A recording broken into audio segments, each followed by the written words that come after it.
So homework 1 for 3.2, generate electricity homework. There's an increased demand in electricity, but the reserves of fossil fuels are decreasing. And way to meet the current demand or increasing demand is to build nuclear power stations. Give 2 reasons to support this.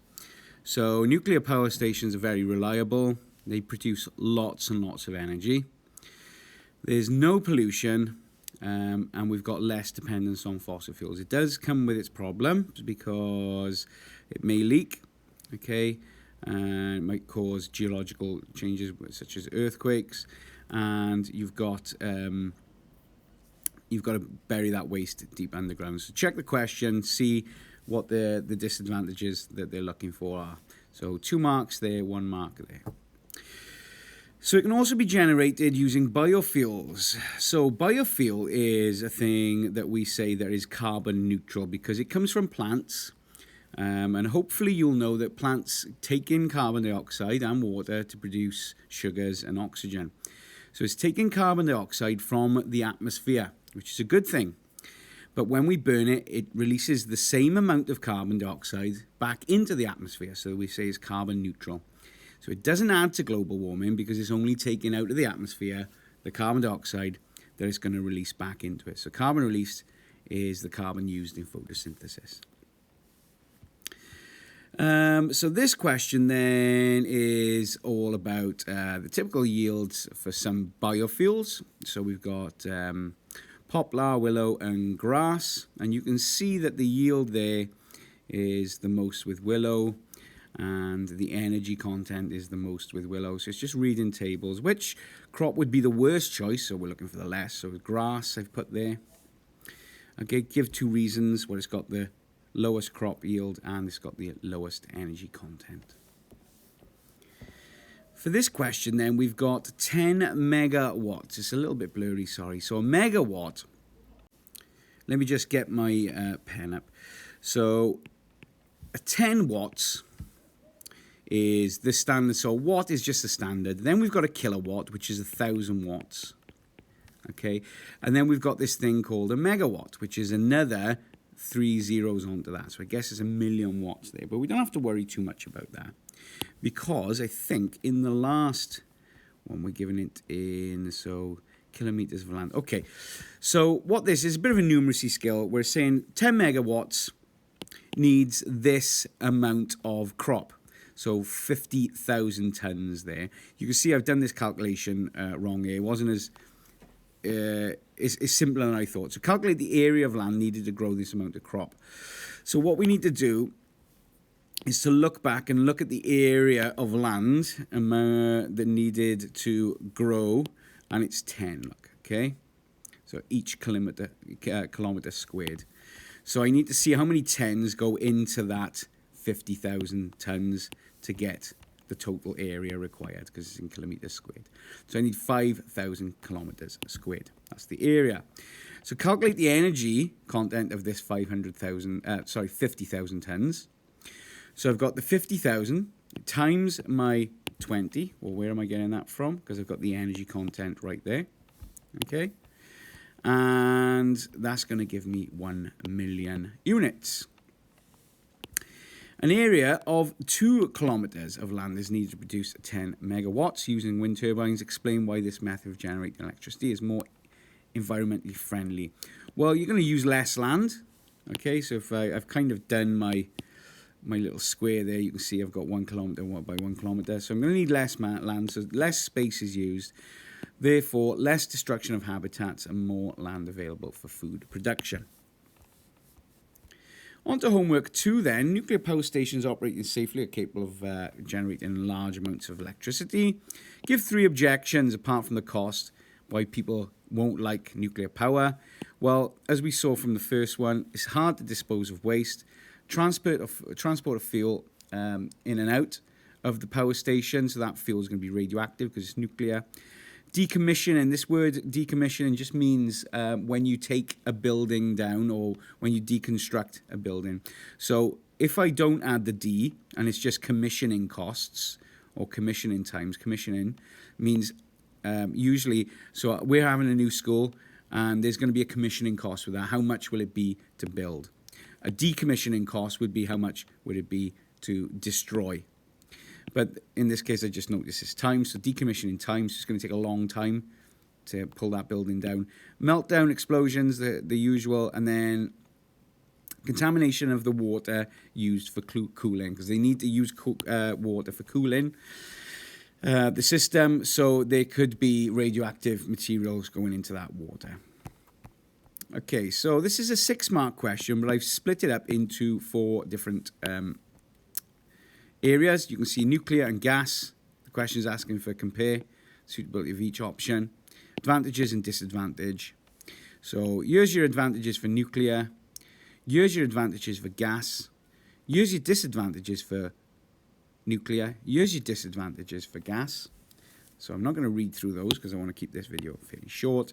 And then you would just come up with an argument either way. Okay, so you'd say, I think nuclear is the best option, or I think gas is the best option because, and then you'd sort of list all these. If you did it like me, you'd still pull marks. You wouldn't pull 6 marks because you've not created an argument, but you have compared. Okay, so it's just knowing the advantages and disadvantages there.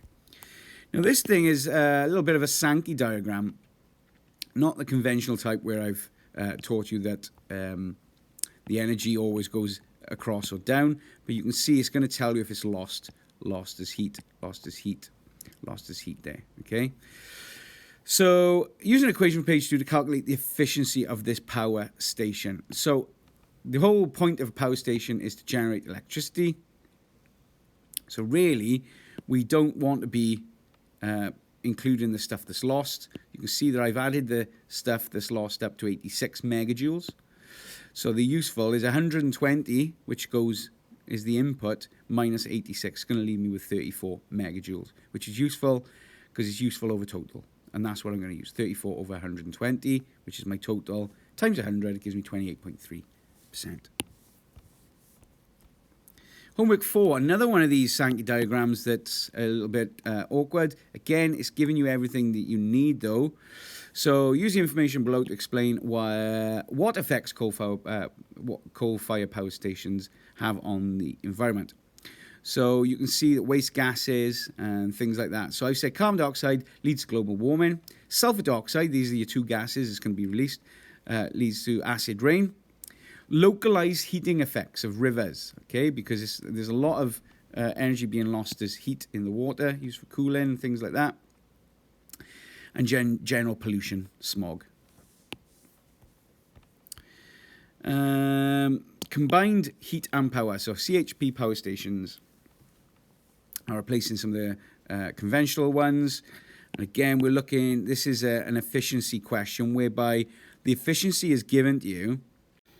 And I've just seen now that the efficiency is given to you, but I've missed an equation there. Now, the equation for efficiency is useful over a total, and that applies to the power as well. I didn't take a photo beforehand. I should have, of page 2, and you've got all your equations on there, and you'll see that the percentage efficiency is the useful power over the total power as well. So this refers to energy and power. So in this case, we've got 400, which is our total. So I put that on the bottom. 82 is efficient, so I put that this side. So we're looking for useful. So when I rearrange this, and there is a skill to rearranging, so this would be a higher question, it comes out to 328 megawatts.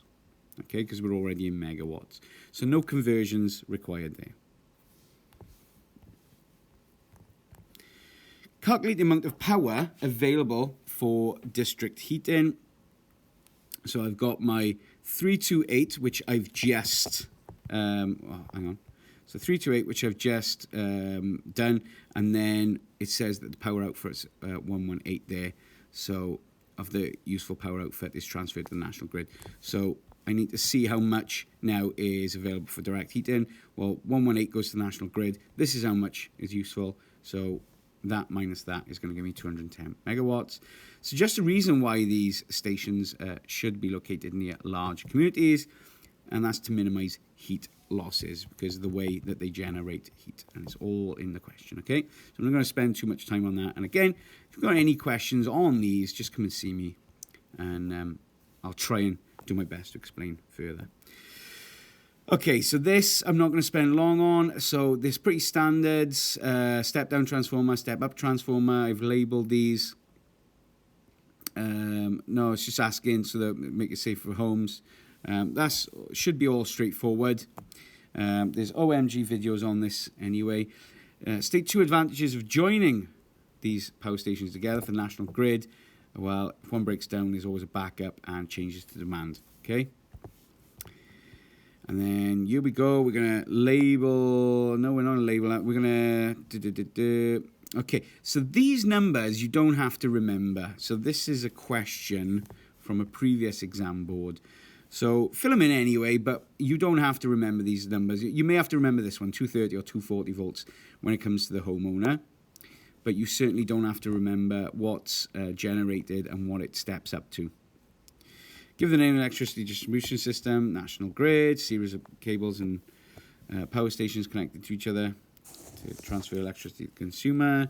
Name the device that is labeled X on the diagram, so it's bringing that, it's stepping the voltage down. This is called a step-down transformer. Typical graph here of showing you the change in demand over the day. There's your power output, and there's your time of day. Write down the maximum power used in Britain in the day. So it was 4500. I missed a question. Look, at what time was demand the smallest? So at 6. So I would have come across there. So about 6 a.m. And then in the early hours of the morning, demand electricity is low. Name one type of power station that is not supplying. So hydroelectric, because there's just not the demand. Okay, you need high demand for hydroelectric. And then solar, because there's no sun out. And then at 8 o'clock in the evening, Britain transferred in 400 megawatts of electricity from Ireland. So it brought in some electricity, some from France, and then some from the Netherlands. Calculate how much electrical power was being produced in Britain at this time. So I'm going to add those together and what I've got from the graph as well, which was 45,000, sorry. And then I'm going to take away 400 there, 1,000 there, and then 1,000 there. And that's how much was being produced in Britain. Okay, so that was, so I think I might have gone and misled you there when I said you've got to add them all up. This is the total electricity that's being supplied. And they've also told us that we're getting it from there, there, and there. So I've got to see how much we're producing in the UK. So I take those away from that big number up there. And then it's going to give me 42600. Unit, don't forget, for 3 marks now, it's in megawatts. And there it is, megawatts. All right? Lovely. And then last page, what's it, 13. Should be able to do this in one video.